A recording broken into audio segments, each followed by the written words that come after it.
Alô! Guten Tag! Eu sou a Elissa. E eu sou o Rodrigo. Esse é o canal Alemanizando. Hoje, não só alemanizando, como também Getting Germanized. Welcome, hey! O Dominique é nosso amigo do canal Get Germanized, né? Ele é um alemão legítimo e uma das coisas que vocês sempre nos perguntam, especialmente para os Alemanizando Responde, é o que os alemães pensam sobre X, o que os alemães acham sobre Y. Então hoje nós trouxemos um alemão para responder as perguntas. O Alemanizando resolve todos os problemas de vocês. A gente não sabe as respostas, a gente traz uma pessoa que sabe a resposta e não está entendendo nada que a gente está falando agora. Então o que a gente vai fazer é que eu vou sair daqui porque não tem microfone suficiente para todo mundo e o Rodrigo vai entrevistar o nosso querido Dominic. Yes! E eu vou usar as perguntas que vocês nos enviaram lá na parte de comunidade do canal, né? Então se você não segue a gente, então se inscreve já no nosso canal e também obviamente já se inscreve no canal Get Germanized. Então vamos às perguntas. Antes de começar, eu queria só explicar rapidinho como é que vai ser aqui, né, a entrevista. Eu vou fazer as perguntas em português, para vocês ouvirem em português. Ele já sabe qual é a pergunta e daí ele vai responder em inglês. E vai ser em inglês porque, na verdade, o nosso alemão é meio ruim, né? Então, para a gente se comunicar, a gente sempre fala inglês com ele. E o inglês dele é perfeito. Inclusive, o canal dele, Get Germanized, é todo em inglês. Então, se você já conhece a língua inglesa, é um ótimo canal para você continuar o seu estudo do alemão, aprimorar bastante e também conhecer mais sobre a cultura daqui, que ele vai te apresentar como um verdadeiro alemão, marca registrada. A gente começa aqui com a pergunta da Stephanie Brito. Ela perguntou assim: quais os livros preferidos dos alemães? I just have a few classics, to be honest, because usually I read more English authors, but when it's about German authors specifically, it's probably Wolfgang Hohlbein. He wrote a book called Der Greif back in the day. It was one of my favorites growing up. Then there's of course something that everyone might know already, but it's still one of my favorites. It's The Never-Ending Story. Oh yeah. By Michael Ende. Yeah, I don't have a lot of German authors, to be quite honest. It might come to you as a shock because lots of people always think like, you're from Germany, don't you listen to German music and read German books all the time? Nah, we're actually pretty Americanized and anglicized, I would say, in that aspect, pop culture-wise and stuff like that. A segunda pergunta foi da Mônica Martim Dias e ela perguntou sobre a imigração, mas especificamente sobre pessoas, né, como brasileiros que vêm para cá, eles migram para a Alemanha para estudar, fazem universidade e depois acabam ficando por aí achando um emprego na Alemanha mesmo.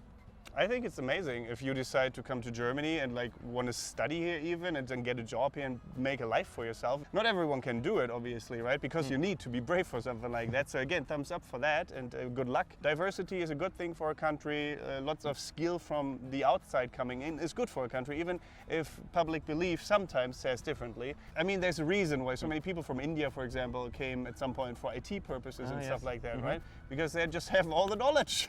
I mean, I'm not saying Germans don't have knowledge in those sectors, but it's still cool to have outside sources for that as well. So yeah, definitely come to Germany if you want to.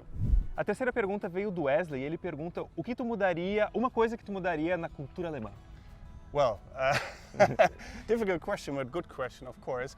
I mean, there's people that always complain about bureaucracy, right? And usually that's what I say as well, because it's kind of stuck in my head. But then we briefly discussed this together before we recorded the video sneakily. I think one thing that could be changed is that you have to go to many offices yourself. You have to be offline in many cases. You can't fill out all the documents online. You can't go to an online office for stuff, so to speak. Do things online by email, for example. That's something we are also like. And also something that people complain, maybe that's something connected to this answer, is that it's a very cash-based society. What do you think about this? That's another thing that people always say, right? And in some cases it's true. For example, last night at the pub we were at, you couldn't pay with card. And I was a bit worried because I had money, but I didn't know if it was enough. So because I didn't think of getting any beforehand. So that can be a problem for sure.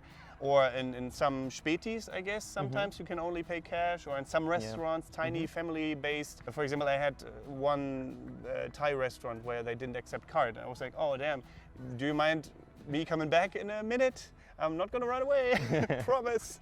So that was a bit awkward, but and usually what I suggest is you ask beforehand if you can pay by card or not. And would you change this? Would you like to have everything paid by card? There is this conspiracy theory out there, right? That if we are completely only cashless, then the government can take your money away all the time. At any point. They can freeze your bank account and you don't have any money anymore. So, I mean, of course, that is a possibility, I guess, but you need to be very suspicious of everyone if you believe that. I don't think it would be necessarily the worst thing if at least you could pay with card everywhere. I'm not saying get rid of cash. That's not what I mean at all. But it is more convenient if you can pay with card everywhere, right? Even small amounts, not just the big one. And something else, Germany. What I would change about Germany, maybe not as a society, but definitely some aspect of Germany is the internet. It's really bad in rural places, at least. In big cities like Berlin, it's probably fine. Yeah, but not as good as other big capitals. Yeah, we can thank Helmut Kohl, the old chancellor, for that, because he was against, putting glass fiber everywhere. Instead, he used cables, normal cables, because one of his friends was actually, I think, owner of a TV company or something like that. And so it was like, here, I'm going to help you out. I think they're slowly changing, but it's a very expensive and slow process. So, yeah, that's what I would change. A próxima pergunta veio do canal Giros e foi uma pergunta relacionada ao Brasil. Ele perguntou o que ele sabe sobre o Brasil e também se ele conhece alguma coisa da cultura brasileira e o que ele acha em geral sobre o Brasil e a cultura brasileira. Well, I have personally never been to Brazil, right? You know this, but I've only seen it on TV. For example, during the World Championship and stuff, they showed a lot of Brazil, right? Or at least that town where they all stayed in and stuff like that.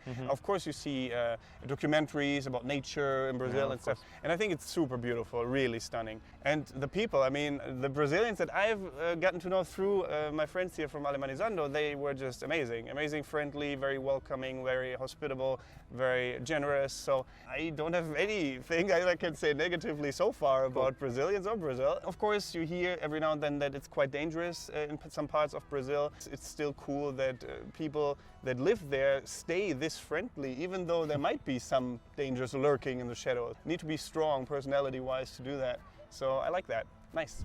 O Eduardo Coutinho está com a curiosidade de como que o português soa para ti quando ouve a gente conversar, esse tipo de coisa. Como é que é o som do português brasileiro nos teus ouvidos? That is very hard to answer because it doesn't sound much like any other language I know, I don't think. Maybe for some reason the first thing that came to mind was Italian, but I don't think so. Could be Latin language? I don't know. I like the sound of it, but it's very hard to put in a certain category, for me at least. But when he started speaking earlier today, I was confused because I thought he said something in German, actually. But then I was like, oh wait, you didn't talk to me at all, so sorry about that. Maybe some aspects of some words might sound a little similar, otherwise I wouldn't have, caught up on it maybe. I don't know. It's very difficult to answer. Do you think you would be able to recognize now Brazilian Portuguese if you listen like a random person on the street? You mean in comparison to Portugal Portuguese? Or even Spanish? Oh yeah, for sure. If I listen closely for like a couple of sentences, it's definitely very different from Spanish, I think. A próxima pergunta que eu tenho aqui é da Yasmin e ela gostaria de saber se os alemães tendem a ser compreensivos com quem está aprendendo a língua e não fala muito bem ainda. Ela deu o exemplo, inclusive, do ambiente de trabalho, né? Se tem um colega alemão, tu tenta falar alemão com ele, como é que ele vai reagir, se ele vai ser aberto ou não. I would say that really depends on which person you're talking to or where you work, right? Because there's of course going to be people who have a short attention span or short temper, I guess, is a better way to put it. They're going to not have as much patience, but I mean, me personally, if I notice that someone is struggling, I'm not going to be like, put him down and stuff like that, because that's how people get scared even more of or about speaking the language. Because something that everyone tells me when they first learn a new language, doesn't matter if it's German, English, whatever, that is the hardest part to overcome, the feeling embarrassed about speaking in public, speaking especially to a native German speaker. And I understand why, but I think that's also very important that you overcome that. And that's something that you can only solve by trying and trying and trying again. And even when you fail and even when you have a bad experience, just keep going, because that's ultimately how you're going to succeed and learn. O Pedro Reis, ele perguntou sobre a Autobahn, né? Ele falou o seguinte: ouvi dizer que na Alemanha é permitido dar umas aceleradas nas rodovias até o velocímetro do carro estourar. Ele queria saber se é verdade, sim, é verdade, e se isso influencia na compra de um carro, se tu vai comprar um carro mais rápido de propósito só para conseguir acelerar na Autobahn até o máximo. Theoretically, lots of Germans love it. I mean, I know many Germans that definitely want a bigger, stronger car for that purpose because they can drive it on the Autobahn. That exists, but I know so many as well that don't give a flying poop about the Autobahn or about strong cars. Me personally, for example, I only have my car to get from A to B or to the train station or the airport. I don't really care that much. My car is from 1998, old Ford Focus. Oh. I don't care. I would like maybe like a luxury car, like a Tesla, for example. That to me is a luxury car because it's super cool and I love technology like that, like new technology. So that is something I would consider getting if I had the money to spare, but not like save up for it. Or some people even take credits from the bank and stuff, like loans. So I wouldn't do that. On the Autobahn itself, if you go on the left lane for a long time, I think it's very dangerous because you lose track of how fast you're going at some point, because it becomes very normal. And you need to remember that if you go 200 kilometers an hour on the left lane, there's people that drive in the middle lane and just drive 120, 130, and sometimes they just change lanes without even like showing you by like putting the blinker on or something like that. So that's super dangerous, especially if you don't have a car that has fantastic brakes or fantastic technology that can save your life in the blink of an eye. And my car definitely doesn't. I need to be the machine behind it that puts the foot on the brake in time and hope that my brakes are still good enough. So I don't like that very much, to be honest. Maybe if I had a fancy supercar, then I might, but it's just not my personality either, so yeah. E a última pergunta que a gente selecionou veio da Marisa, que ela perguntou o seguinte: tu costuma viajar para outros países na Europa? Quais países tu já foi? Com que frequência tu viaja? Como? E em que épocas do ano? Foi toda uma pergunta bem completa. Well, I'll try to answer this as best as I can. I have been to some countries. I don't know if it's a lot in comparison to what other people have done. I know some people have traveled the whole world and stuff like that. That's not me. I think the furthest I have traveled was to Australia and Japan, like distance-wise. I've lived in Australia for a year actually, work and travel. I've been to Tokyo twice now and would like to explore more of the country at some point.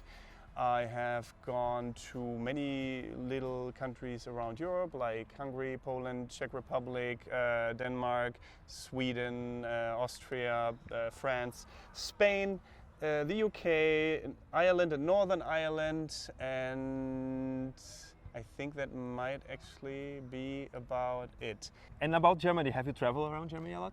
I have traveled around Germany, but to be honest, I think that's something I need to catch up on. I've only been to major points, like I think you guys have been to more places in Germany than me.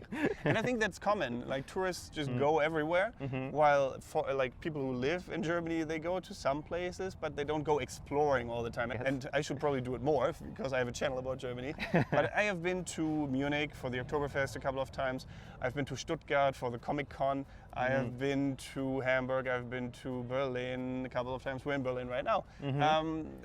Big cities like Düsseldorf, Cologne. So I've been all across the country. I've been to Leipzig, I've been to Dresden, but I haven't really been to every smaller point, or maybe the points of attraction like Heidelberg or Schloss Neuschwanstein. I've never been there, for example, because it's also pretty far away in the south. I mean, for you probably, you're like, in Brazil the distances are endless. I don't care. Yeah, people are like that. So yeah, it's just something I haven't done yet that much, because traveling still is relatively expensive. If you go by train especially, it's pretty pricey to go through the country, I think, unless you have this Germany ticket. And you can go Flixbus, I guess. It's relatively cheap, but takes longer. Have you done a lot of bus travel? Yeah, especially to Poland. That's very close from Berlin. You get a bus, you go there, it's very cheap, and in 3 hours we are there, so it's not a long investment. It is possible. Yeah. But what baffles me every time is that traveling around Germany by plane is so much more expensive than anything else. But if you go to another country with an airplane company, then it's super cheap. Companies that offer flights to London for 13 euros or something like that.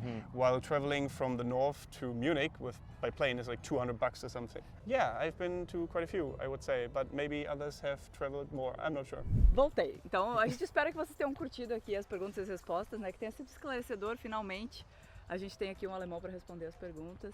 Did you like it? I liked it very much. Very much indeed. You are super welcome here in Berlin, here in our channel. Thank you for having me, by the way. And thank you for hosting me as well. They're very nice, very good hosts. É isso, gente. Se inscrevam no nosso canal, se inscrevam no canal dele, voltem sempre e até o próximo vídeo.